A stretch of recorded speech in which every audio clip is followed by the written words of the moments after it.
big warm welcome to this week's Wildlife Matters podcast. I'm your host, Nigel Palmer. And on this week's action-packed Wildlife Matters podcast, join us as we delve into the fascinating world of the unique corvids that grace the UK with their presence. If you have ever marvelled at the beauty of crows, this is your chance to be captivated by these intelligent, stunning, iridescent birds. Then join us to spend some mindful moments in nature as we explore a very special and globally rare habitat, a treasure primarily found in the UK and that faces a massive challenge in the future. But before that, 2025 has been busy here at Wildlife Matters with a lot of nature news stories for you, including the return or not of a native species, first ever live stream from a hunt meeting, and giant cetaceans in the English Channel. So let's get over to the news desk for this week's Wildlife Matters and Nature News.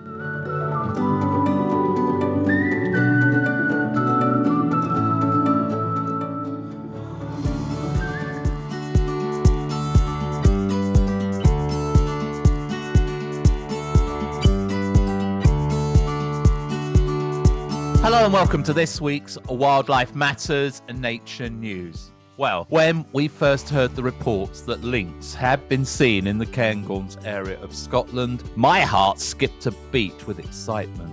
These native cats had at last returned to their natural habitat. But sadly, as the story continued to develop, it became clear Police Scotland was searching for two lynx. That episode ended quickly as both animals were captured by experts from the Royal Zoological Society of Scotland and were taken to quarantine facilities at the Highland Wildlife Park. Yet the delight of a successful operation remained short-lived. Early on Friday morning, the RZSS's network of wildlife cameras caught two more lynx in the same stretch of forest near Kingussie. The baited traps were deployed again, and the specialists began to search before the additional lynx was safely captured at around 6:30 p.m. Speculation has erupted over who was responsible for the illegal release, and police said inquiries were continuing to establish the full circumstances. According to a witness, the lynx, shy, solitary animals in the wild and not dangerous to humans, were found near straw bedding beside a lay-by with dead chicks and porcupine quills. On social media, some blamed rogue rewilders for taking the law into their own hands by making the return of lynx a fact on the ground, similar to how beavers returned to the UK through unauthorised beaver bombing. Studies indicate that the Highlands could support as many as 400 lynx in the wild, and there is strong support for their return among environmental groups. But leading voices in the rewilding sector quickly condemned this week's unauthorised release as reckless and highly irresponsible. The potential impact of lynx on the local ecosystem, including their role in controlling deer population, should be carefully considered in future reintroduction plans. Dave Barclay, an expert leading the search for the lynx, said these semi-tame animals were highly habituated to people, yet have been released in the depths of winter, with temperatures locally plunging below -5 or 23 degrees Fahrenheit, creating deep snow cover. The lynx were released at the mouth of a forest track heavily used by logging machinery. All of that compromises the welfare of these animals, he said. It's abhorrent what has happened here and against all international good practice. Investigators now suspect the lynx could have been from a family group. The two captured on Thursday are believed to both be juvenile cubs of around 1 to 2 years old. Ben Goldsmith, an environmentalist, said, "Like many others, I have been momentarily thrilled by the notion of lynx once again stalking the Cairngorms. Lynx are iconic native species missing from Britain, and they should be back here. The habitat is perfect. These are secretive animals and there are no good reasons not to reintroduce them. We don't know the story behind these missing lynx. Perhaps they are abandoned pets that have become unmanageable. Whatever has happened, it seems to have been poorly thought through. The lynx were found on the Kilhuntly estate, owned by Danish billionaire Anders Poulsen. A spokesman for Wildlands, the company that runs Poulsen's Scottish estate, said that they believe the native predators should be introduced lawfully and in close collaboration with local people. In the UK, citizens must apply to their local council to keep wild animals. According to figures collected by the Born Free Foundation in 2023, 31 lynx were kept by private collectors under the Dangerous Wild Animals Act of 1976, which does not include zoos. All were housed in England. Experts said that the more lynx were likely to be held in unauthorised private collections that were difficult to monitor. There could be far more lynx in private hands than are recorded, said Dr. Paul O'Donoghue, director of the Lynx UK Trust. If they have cubs, they may not register them. People would be gobsmacked by what people have in their back gardens. Lynx are now a protected species in Europe. The Eurasian lynx has recovered from a few hundred in the 1950s to as many as 10,000. This recovery is a testament to successful conservation efforts, but the recent events in Scotland highlight the ongoing challenges in managing and protecting these species. Research suggests a mixed support for their return to the UK, with strong opposition from farmers, particularly the Scottish NFU, who fear that the lynx will attack livestock such as sheep. Our second story this week is about Chris Packham and Megan McCubbin, who joined SABS at a New Year hunt meeting. As the Cottesmore Hunt gathered in Wymondham Village at the home of their former master huntsman and the current British Hound Sports Association Vice Chairman Andrew Osborne, the Northants Hunt Saboteurs arrived with some special guests of their own. Chris Packham, CBE, broadcaster and natural history expert, and zoologist Megan McCubbin. Accompanying Chris and Megan was Fabian, who used a live broadcast camera to capture all the events as they unfolded and shared them via a live social media stream. The only veil of secrecy the Cottesmore could muster was the thick mist that shrouded their killing fields. As the hunt left the meet, passing Chris and Megan on the road, they suddenly found themselves in uncharted territory, clearly unnerved by the spotlight now shining on them. Chris Packham asked lots of questions about the illegal activities and related violent disorder associated with the Cottesmore and other hunts.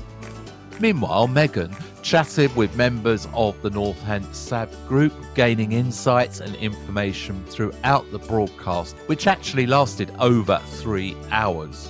This kept the social media well buzzing with discussions about fox hunting. Chris and Megan paid particular attention to the first draw, where hounds were cast into a small copse of thick brambles. It was evident to anyone watching that no trail layer could have been through, dispelling any attempts to maintain the smokescreen of trail hunting. Chris and Megan explained to the tens of thousands watching the live stream about the lies the trail hunters spin to support their cruel and barbaric pastime of trail hunting. Anyone suggesting that having two professional broadcasters and a natural history experts present at a hunt meeting was a stunt should consider the risks they both took by being there. Chris Packham has received credible and severe threats to his own safety, including arson attacks on his home from hunt supporters. Chris and Megan showed incredible courage and commitment to expose the illegal hunts at a live meet and to go live on social media. Later in the day, Chris and Megan witnessed hounds going into cry across a main road. When they asked the whipper-in what was happening, his reply, broadcast live on social media, was that a trail had been laid across the road. A transparently clear lie. What a shambles that cruel Cottesmore hunt are. This was a unique day for the North Hants hunt saboteurs and their ongoing campaign against the criminal activities of the Cottesmore hunt. It's a day that they won't forget soon. We should all extend an enormous thank you to Megan and Chris and their team. And of course, the saboteurs. Everyone gelled exceptionally well, and through good teamwork we could appeal directly to thousands of people by live streaming a notorious fox hunt. The broadcast also highlighted the urgent need for everyone to advocate for a ban on trail hunting to become a legal reality soon. And our final story on this week's Wildlife Matters Nature News is the remarkable one of a humpback whale sighting made off the picturesque Sussex coast, capturing the attention of both locals and marine enthusiasts. Kitty Dale filmed this extraordinary event from Hastings seafront on the 3rd of January. The interest in the sighting has been overwhelming, with the Sussex Dolphin Project receiving a multitude of reports from various locations, including at Rye, Pet Level, Fairlight, St Leonard's, Bexhill, Pevensey, Eastbourne, Dungeness and the iconic Beachy Head. This collective effort has made the sightings even more significant, fostering a sense of community engagement and shared excitement. Humpback whale sightings in the eastern English Channel are notably rare, making this recent sighting a significant event. Yet, marine experts explain that these magnificent creatures can appear during the winter months as they migrate southwards. This migration often leads them to pass along the UK coastline. The Sussex Dolphin Project told Wildlife Matters its excitement about the recent flurry of sightings, saying, "Wow, what an exciting few days of sightings. Thank you to everyone who shared their experience of spotting a humpback whale over the last few days, which peaked with some impressive public breaching displays yesterday." They went on to provide a further insight into the movement patterns of humpback whales by saying, "Although these sightings are uncommon in the Eastern English Channel, we typically receive several reports during a winter season when these whales are migrating south. While most humpbacks take the westerly route, navigating past Ireland, a number of them do opt for the easterly passage, which brings them through the UK and into the Channel as they continue their journey." As we move forward, we encourage everyone to keep their eyes peeled on the water and to report any sightings they have to the Sussex Dolphin Project. You can do this via their website, and all data will help the science and to help the whales in the future. And that has been this week's Wildlife Matters Nature News.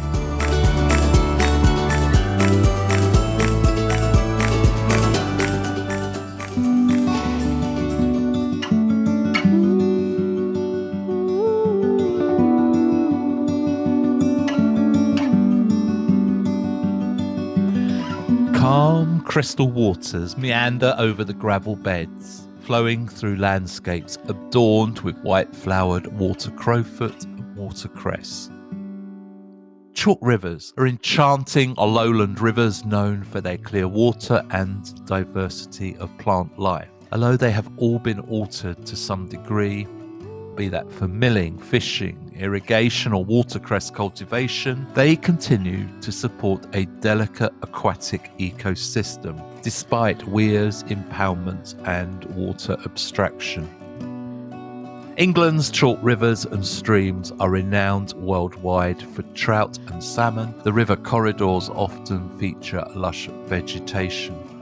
These rivers originate from a chalk aquifer, resulting in the purest water that is rich in minerals and maintaining a relatively constant temperature throughout the year. The stable environment allows various aquatic plants to thrive. The combination of plant diversity and high water quality supports numerous species of invertebrate and fish. Some headwaters consist of winterborne streams which naturally run dry by late summer if low rainfall does not recharge the aquifers. And on today's Wildlife Matters Mindful Moments, sit with me and be still and silent and listen to the crystal clear waters as they flow by us.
Well, I hope you enjoyed spending time just sitting by the beautiful, crystal clear waters of a chalk stream.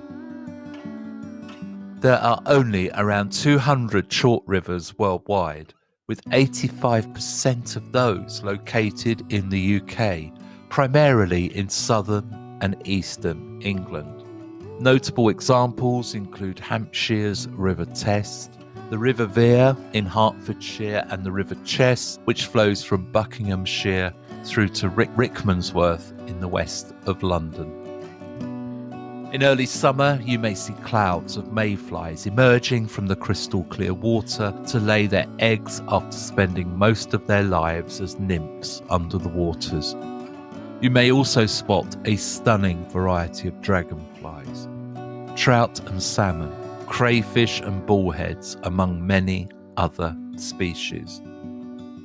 Chalk streams are incredible and vital habitat that need our help and protection. And Wildlife Matters will soon share updates from our chalk stream projects that will be beginning soon. And that has been this week's Wildlife Matters Mindful Moments.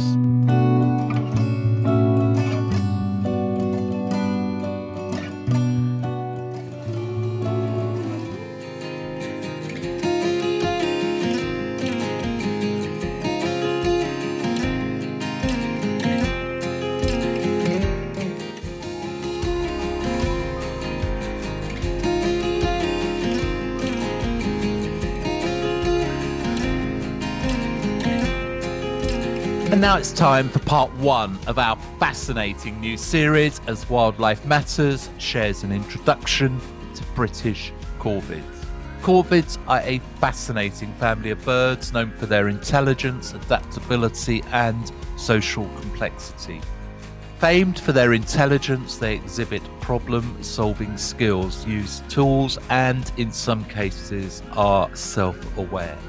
Many corvids live in complex social groups with intricate hierarchies and communication systems. Their social interactions and behaviours are fascinating to observe. Corvids, with their diverse roles as seed dispersers, scavengers, and predators, are key players in maintaining a healthy environmental system. With their striking plumage, acrobatic flight, and unique vocalizations, corvids are a source of awe-inspiring beauty and wonder in the natural world. Observing their behavior can be an enriching experience. Corvids have been featured in folklore, mythology, and literature across many cultures, often symbolizing intelligence, cunning, or even trickery. This rich cultural significance adds an intriguing layer to our understanding of these wonderful birds. While some may view corvids as pests, with understanding and appreciating their intelligence, their social complexity and ecological importance, it's crucial. And it can help us to take responsibility and coexist harmoniously with these remarkable birds. So, let's get started with Wildlife Matters Introduction to British Corvids, Part 1.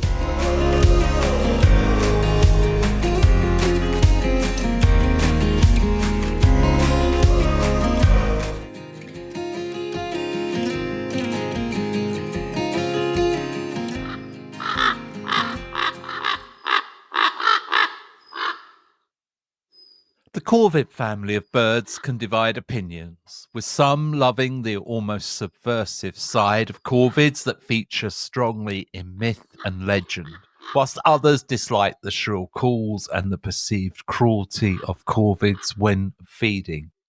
Many misunderstand these intelligent and super adaptive birds, whilst others, like Wildlife Matters, find them one of the most fascinating and beautiful wild species in the UK. 8 corvid species are native here in Britain. The 5 are from the Corvids genus and are corvids we look at today. The other 3 corvid species will be featured in part 2 on the next Wildlife Matters podcast. Corvids are a group of birds belonging to the Corvidae family, also known as the crow family. The family includes crows, jackdaws, rooks, ravens, jays, magpies, and choughs. There are over 120 species of corvids worldwide. In this article, we'll examine British corvids in size order, from the largest to the smallest. We begin with one of my favourite birds, the magnificent, intelligent, and beautiful raven. The raven, known as the northern or common raven, is the most widespread crow species worldwide. It can be found in various climates, not just the classic colder climates of the north. In fact, ravens can be found in the Arctic, the temperate habitats of North America and Europe, and the deserts of Africa. They can even be found in urban areas such as London and the mountains and uplands of England, Scotland, and Wales. Corvids are known for their intelligence, with various species being able to recognize themselves in mirrors, being aware of being watched, and remembering human faces. They feature strongly in our culture and folklore, some of which are rather macabre, such as the belief that crows will peck out the eyes of their victims to attain the excellent vision. It's a small step to see how a group of crows attracted to a corpse not as scavengers but as agents of death with murderous intentions. Ravens are the British Isles' largest corvids, with 125 to 135 centimetre wingspans. And like the carrion crow, they are all black but have a thicker neck, bill, and a diamond-shaped tail. They are usually found alone or in pairs and are rare in urban areas, except, of course, in the Tower of London. They have a very distinctive cronking call. Male and female common ravens look almost identical, except that the female is slightly smaller. They have glossy black plumage with a purplish green or blue hue to it. Males often raise their long, loose, erectile throat feathers during displays of dominance. The head is large and the bill is powerful, medium length, chunky, and black. The nose may have nasal bristles, which can cover up to half of the upper edge of the bill. The eyes are dark brown and the legs and feet are black with grey soles. Common ravens have a wide range of calls and can successfully mimic sounds. This makes it hard to interpret their call types. They often make a loud, low to medium pitched bark like bark, bark, which is repeated frequently. Common ravens are known for scavenging the flesh of carcasses, but they are also skilled hunters that will eat almost anything. They primarily feed on small mammals, birds, fish, reptiles, snails, worms, berries, fruits, and seeds. They are also known to scavenge on rubbish tips and along shorelines.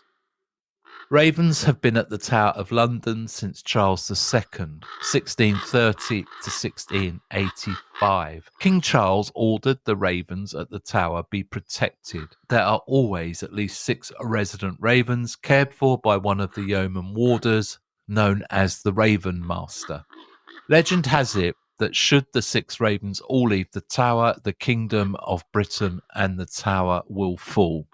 Common ravens can be found in various habitats, including wild, open, and barren upland moors, urban and suburban areas, woods, farmland, and in the Lake District. They tend to avoid the east coast of the UK, but can be found throughout Northern Ireland, most of Scotland and Wales, and across the Pennines. Close up, common ravens are easily identifiable by their large glossy black body and thick, chunky, arched-shaped bill. In flight, they display characteristics typical of the species, with long, wedged tails that appear diamond-shaped and long, black, pointed wings, similar to those of the common birds of prey, which show prominent wing fingers. Ravens construct large nests of sticks, heather, and grasses high in the treetops. The nests are commonly reused yearly, with some maintenance at the start of each breeding season. Each year, the female lays a single brood consisting of 4 to 6 eggs, somewhere between February and May. The eggs are a pale bluish green with brown spotting and are incubated by the female for 18 to 21 days.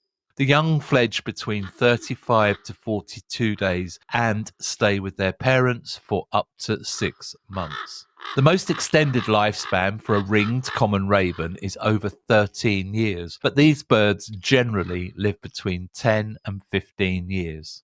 The second species we're going to look at now is the rook. It's the second largest of the British corvids. It is a large black bird similar in size to the carrion crow.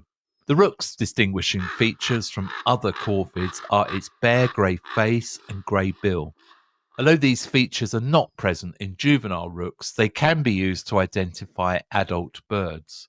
Rooks are social birds, often seen in flocks, sometimes with other corvids like jackdaws and carrion crows. Rooks are often admired for their intelligence, maligned for their habit of eating grain, and revered for their excellent and bad omens they are thought to signify. Rooks are all black birds and look similar to the carrion crow, except for the bare whitish skin around their bill. They have untidy, bulky plumage and steeply angled crown. Female rooks are smaller than the males, but both genders look almost identical. Juvenile rooks have fully feathered faces, making them difficult to distinguish from crows during the late spring and early summer. Rooks are medium-sized birds, about the same size as carrion crows, but smaller than ravens. They have a body length of 44 to 46 centimeters and weigh between 325 and 575 grams. Males have an average body weight of around 485 grams, whilst females, being smaller, will weigh approximately 425 grams. Their wingspan measures between 80 and 100 centimeters. The males have longer wings on average. Adult rooks make typical crow-like sounds. Their call is a raucous, drawn-out cawing, and their song includes various other notes and phrases such as clicking and gurgling. Rooks are omnivores that feed on invertebrates like worms and beetles during the warmer months and grain in the autumn and winter. They will also consume small vertebrates, rodents, chicks, eggs, fruit, berries, and acorns. Rooks find most of their food on the ground or in the soil, but they also visit bird tables. These intelligent birds are known to cache their food by burying it in the ground and covering it with leaves or soil. Young rooks feed on worms and other invertebrates. Both parents feed the young while they're in the nest for about a month. Then they continue feeding them for another 6 weeks or so whilst they learn to forage. Rooks are usually found in or around arable and pasture farmland, where they require large trees nearby for resting and roosting. They may also forage in larger parks and gardens and use large trees on the edge of urban and suburban areas. Rooks are widespread in the UK and can be found almost everywhere except for the far northwest of Scotland, mountainous areas in Wales, and Greater London. They are also found in southern and central Europe and as far away as China and Japan.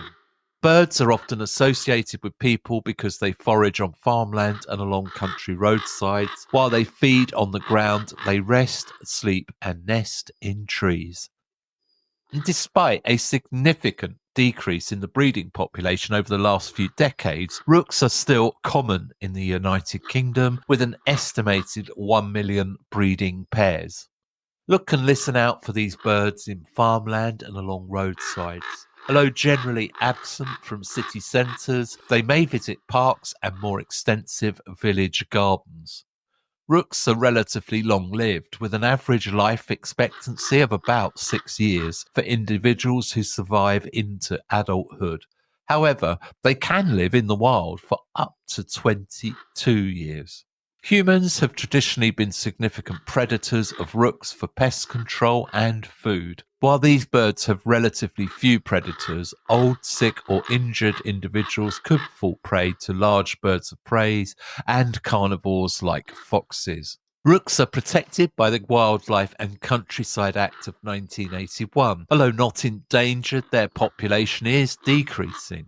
The IUCN classifies them as least concerned species, and they are amber listed here in the UK. Rooks build their nests communally. These are known as rookeries, typically in stands of large trees. The largest rookeries may contain thousands of nests, with dozens in a single tree. The rook's nest is a large cup made of twigs lined with softer materials like dried grass and built by both males and females. Rooks breed only once a year and construct their nests in late winter to lay their eggs in March. The female incubates the eggs for 16 to 18 days and the chicks will fledge after 30 to 36 days. Rooks lay a single brood of 3 or 4 heavily marked and spotted greenish eggs.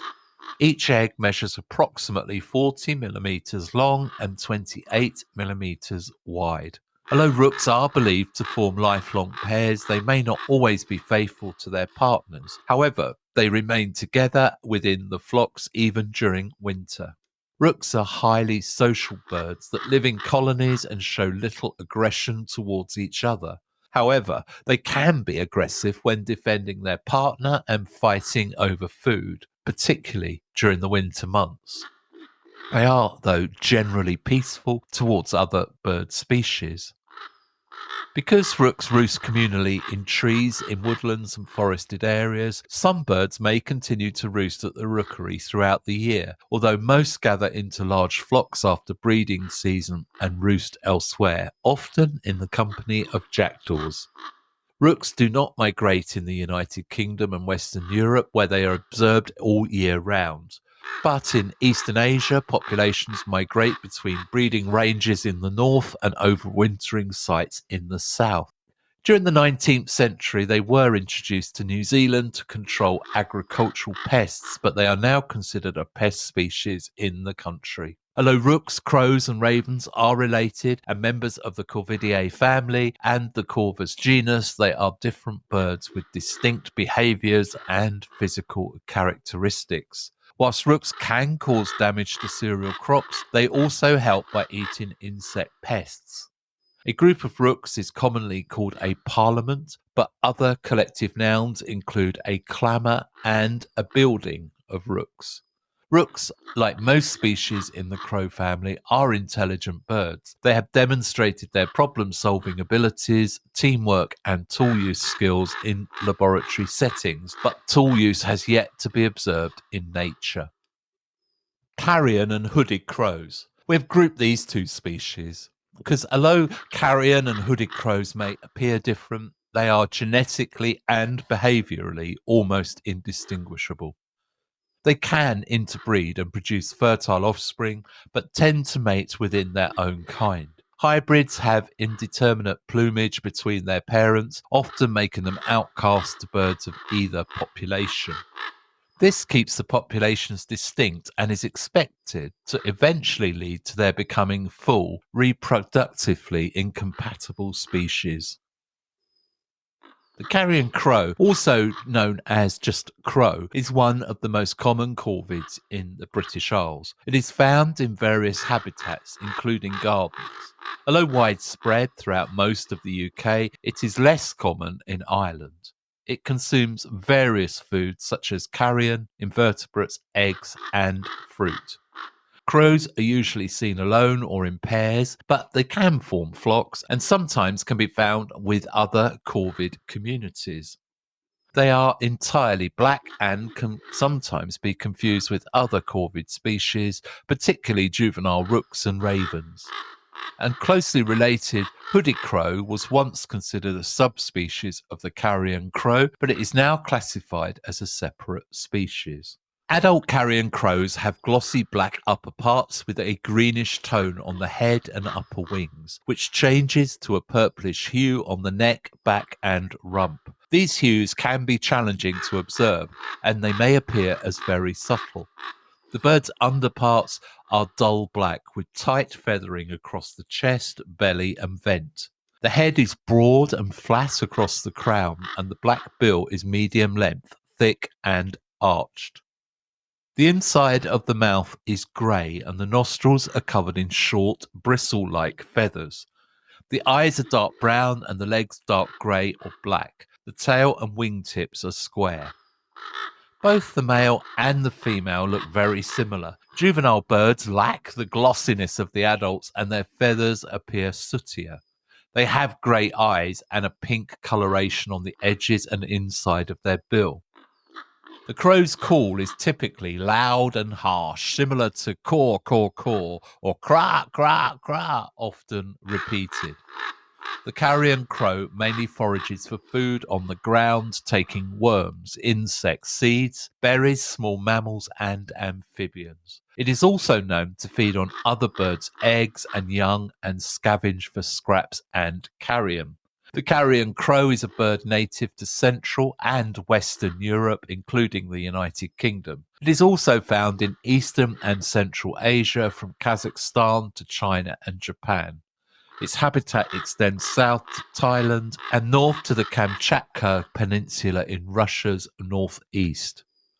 The species has two subspecies, Corvus corone, which is native to Europe, and Corvus corone orientalis, which is only found in Asia. The carrion crow is upright and confident on the ground. It walks with a determined, strutting gait. In flight during the breeding season, it often chases predators away from its feeding grounds or nest areas, and even attacks birds of prey. Carrion crows are usually solitary or found in pairs, though they occasionally form small flocks. They can be found in various natural habitats, including farmland, wetlands, moorlands, woodlands, and in the open countryside. They are most commonly found in urban and suburban areas with parks and gardens, particularly in Europe. There are sufficient trees in all of these habitats for roosting and nesting. These birds are monogamous and often mate for life. During the breeding season, the male and female build a large nest from sticks and twigs high up in a tree or occasionally on the top of a cliff. Depending on the geographical location, one brood of 4 to 6 brown speckled blue eggs are produced annually between March and June. The female incubates the eggs for up to 21 days, and fledging usually occurs within 1 month. Carrion crows have few predators and can live for up to 10 years in the wild, with some ringed crows recorded as living up to nearly 20 years. The hooded crow, previously believed to be the same species as the carrion crow, is now recognized as a distinct species. It is the same size as the carrion crow, but has a grey body with a black head, chest, wings, and tail. Hooded crows are found in northern and western Scotland, Ireland, and the Isle of Man. They replace the carrion crow where they are located, with a narrow band of overlap between the two species. Hooded crows are widely distributed across northern, eastern, and southeastern Europe and the Middle East. Female hooded crows look identical to males in colour and plumage.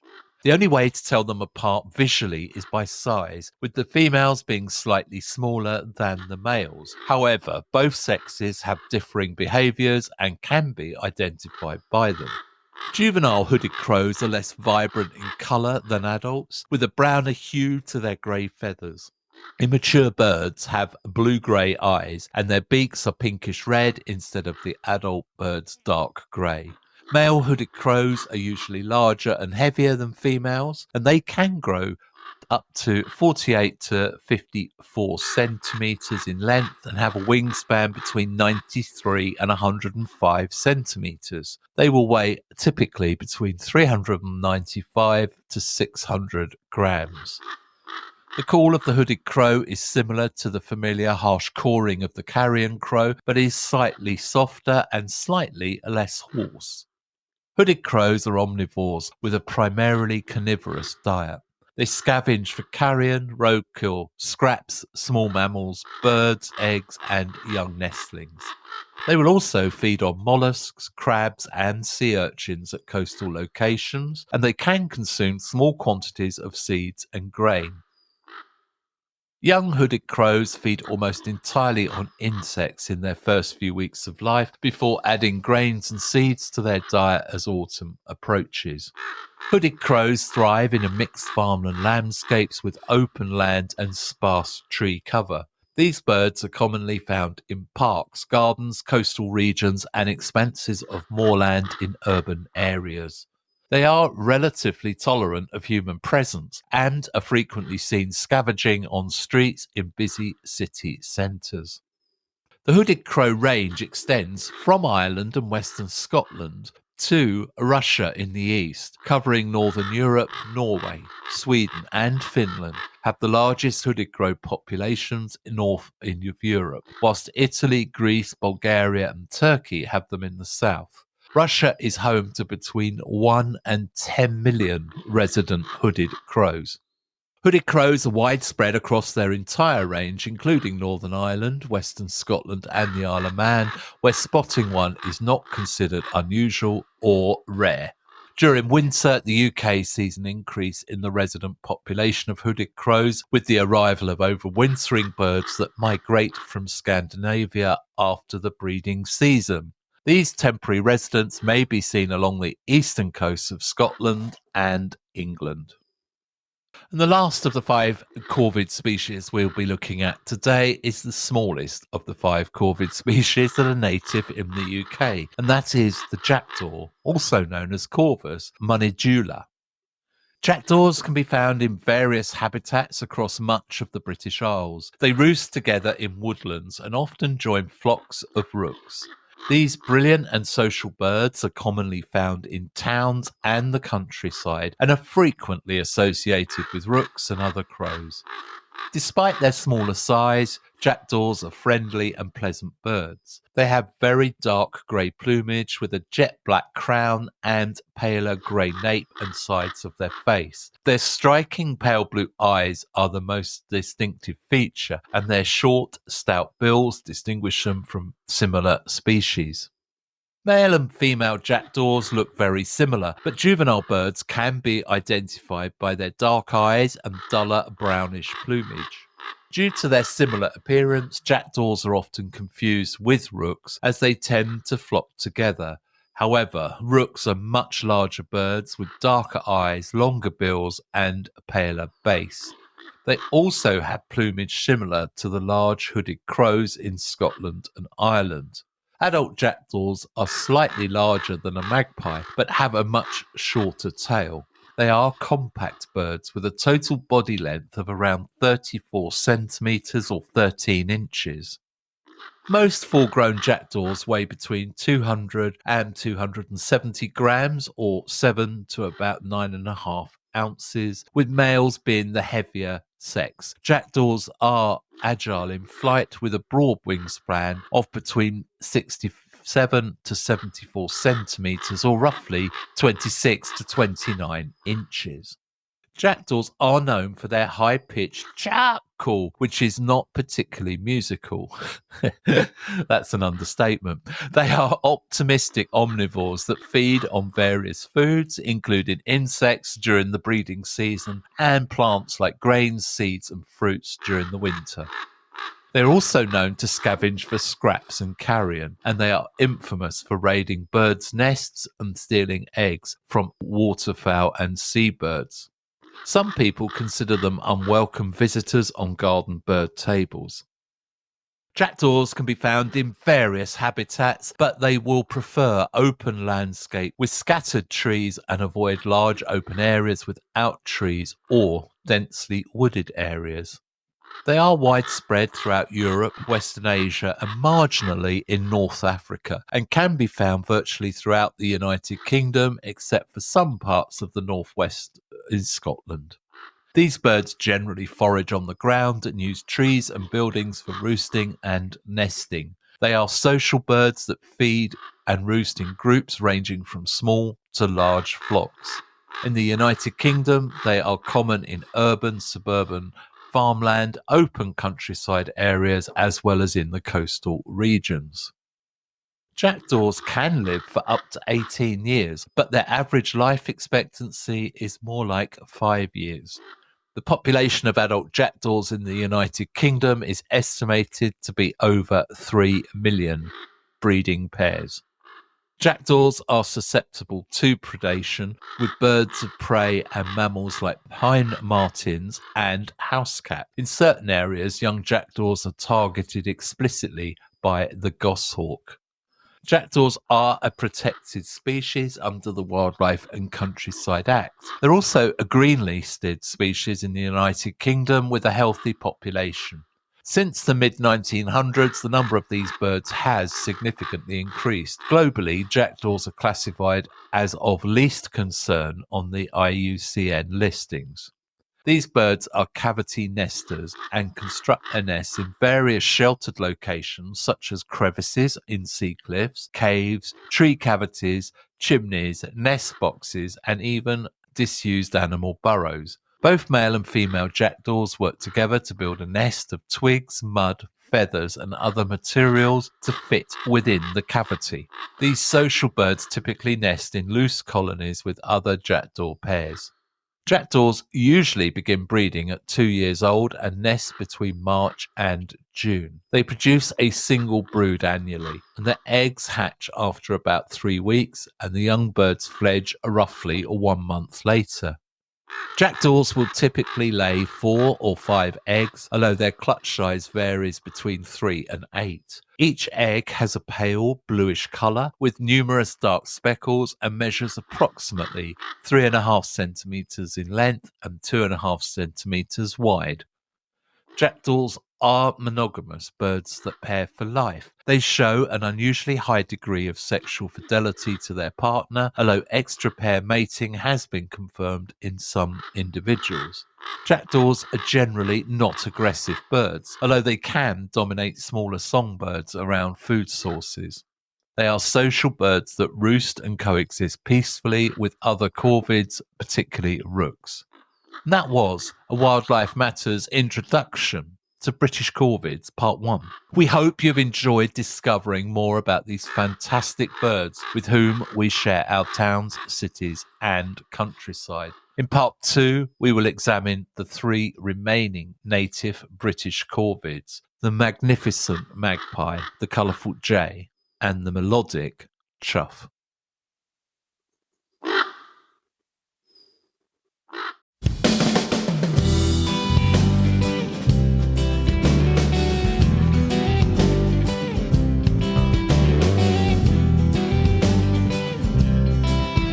We hope you enjoyed our first look at 5 of our native corvids. In the next Wildlife Matters podcast, we will examine the remaining 3 species in depth. We always enjoy hearing from you and are deeply grateful for the many kind compliments and comments on the episodes that you shared with us in 2024. Your engagement is what helps make Wildlife Matters podcast possible. In 2025, we will re-record our infamous lost interviews after our storage disk catastrophically failed. These interviews were a treasure trove of insights and knowledge, and their loss was a blow to our mission. But we do have exciting news regarding our new projects, campaigns, and the first Wildlife Matters wildlife tour outside of the UK. So, if you haven't already, please like and subscribe and leave us a review on Apple, Spotify, Amazon, or wherever you listen to your podcasts. For those who follow us on YouTube, a warm welcome. We hope you're enjoying the short videos we have posted in addition to the podcast episodes. Of course, if you haven't visited the Wildlife Matters YouTube channel, please do take a look, listen, and subscribe when you get there. I'd also like to thank our new Threads and Blue Sky followers, with well over 6,500 of you following us already this year. We enjoy interacting and chatting with as many of you as possible. For the wildlife and nature professionals, check out our fast-growing LinkedIn profile, which is under my name, Nigel Palmer, and please do follow us. Thanks. Wildlife Matters had a fantastic 2024. We have grown considerably, and our voice to speak up for wildlife and nature is now louder than ever before. And that's thanks to your support that we've achieved significant milestones, from launching successful campaigns to expanding our reach and impact. In 2025, we will launch our first projects and look forward to sharing them with you very soon. Of course, we couldn't have achieved these things without you and your vital support. But to enable us to do more, we need to ask for more of you to support us. Your contribution is crucial to our mission, no matter how big or how small. And we have several ways to help fund our work. Regular monthly giving and one-off payments via our website's Ways to Help page. Or you can support us on Patreon and Substack. We will launch a YouTube support as soon as enough of you have subscribed to enable us to do it. We want to build our volunteer teams too, one for campaigns, projects, fundraising, and for practical conservation projects. If you have some spare time and want to get involved, please email us at hello@wildlife-matters.org. A new volunteering page will be on the website very soon. Thank you for your time listening to us today, and we hope you enjoyed and learned something from this episode. Wildlife Matters will return in 2 weeks with part 2 of our introduction to British Corvids. But until then, wild ones, I have been your host, Nigel Palmer, and this is Wildlife Matters signing off.